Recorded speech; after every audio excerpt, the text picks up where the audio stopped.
Знаете како има тука еден момент кога ако подолг период бил нарушен сонот, отинесоницата е сега подлабока тема и кога ќе одиме во подлабоките аспекти нејзини, тука веќе колегите психијатри превземаат.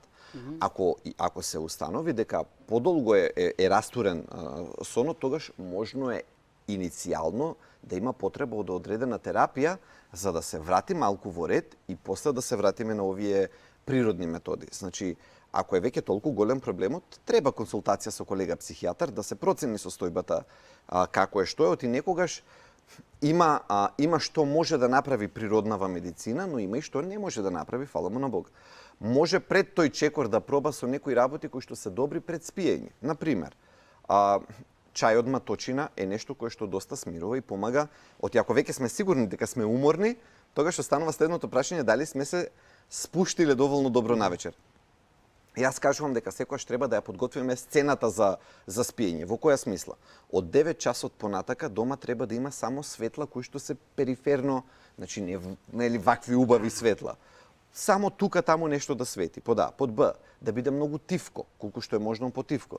Значи ние треба да му дадеме на нашето тело, ти не може сега ние од 100% отпуштен телевизор, гласно, свети, нешто онака слушаме погласно и сега ај сега ќе легнам да спијам.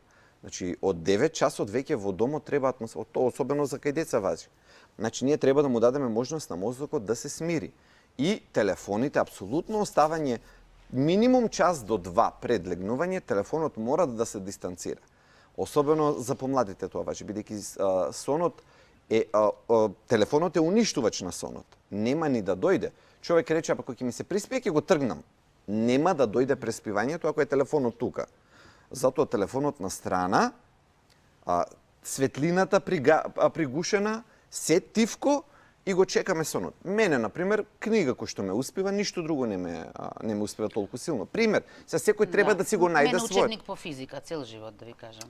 Идеално. Значи, Кога ја видам насловната страница заспивам. И секој треба да си проба да си најде кој му е неговиот метод, начин. Дали некој гледа серија, па со гледањето на серија да не биде многу интересна, нели, нешто онака да не возбудува.